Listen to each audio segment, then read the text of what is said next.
Welcome to an agronomy update with channel. I am agronomist Ryan Becker. A lot of questions around, hey, how is this corn crop going to emerge after all of this rainfall that we have received right after planting? And so that's what we're going to focus on today's video.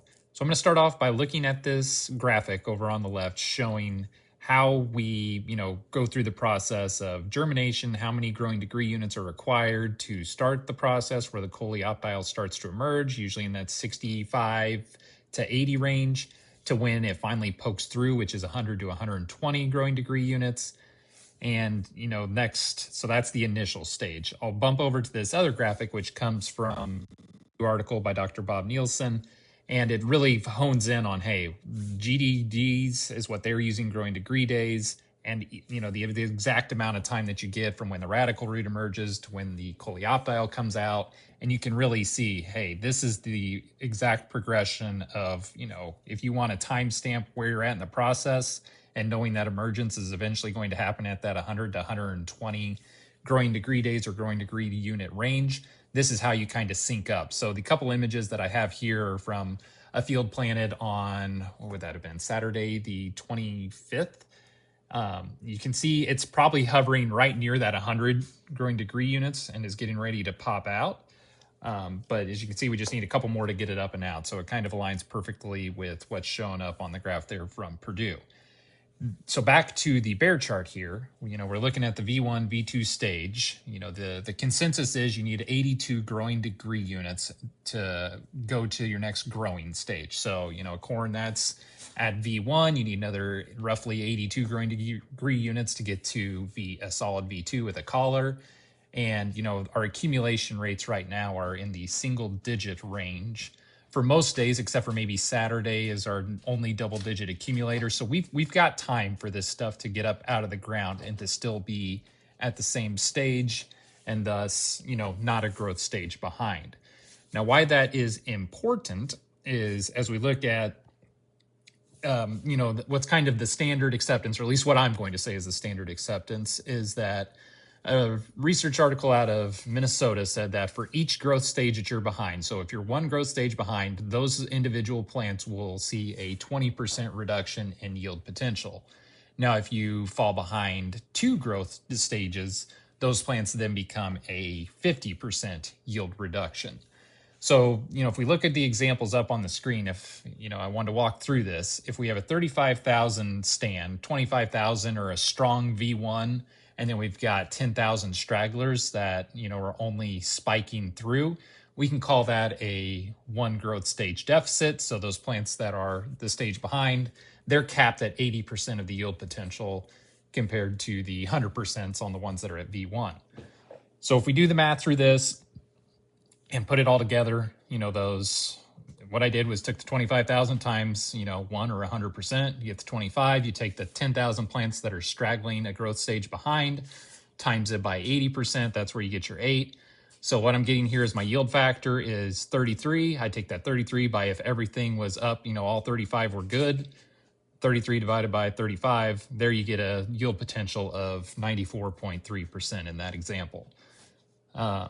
We'll just quickly go through example 2. Let's say it was 2 growth stages behind. Now we've got a 50% reduction on those 10,000 plants. So instead of 8, now that number becomes a potential factor of 5. So 25 and 5, now we're at 30. 30 divided by 35, you see we've taken another drastic reduction of, we're now 15% behind what would have been a 100% stand. And so I keep those numbers in mind and end with, we go back to research put together by Dr. Emerson Nafziger from the University of Illinois. All of his trials around planting dates and plant populations, he's combined them all and kind of put together this nice chart, which goes through, hey, what can be your expected yield percent, of maximum given a planting date and final stand. So I said this stuff was planted on April 25th. As you can see up on screen, if you look at the stand of 35,000 planted on April, what would be the April 21st through the 30th. So let's say, 33 is now good. So we'll call it 32. That stand is only 97%. If it only was 29,000, now it's only 95% instead of the 99 that was expected if it was the full 35%. So, if we compare that to our example, The 94.3% of with the growth stage behind is roughly equivalent to, let's see, we're going to get back in the field here, hopefully in the May 11th to 15th time frame. If you get the full 35,000 up out of the ground at that point, you're at 95%. So you're within half of percent roughly, of stage different or, yield potential maximum based off of the data. So to me, that's an easy, well, it's within a growth stage. I'm going to leave this stand. If it's all there, it's just a growth stage behind. We are going to keep this stand. Now, the other example where, hey, they were 2 growth stages behind, there are definitely some stragglers.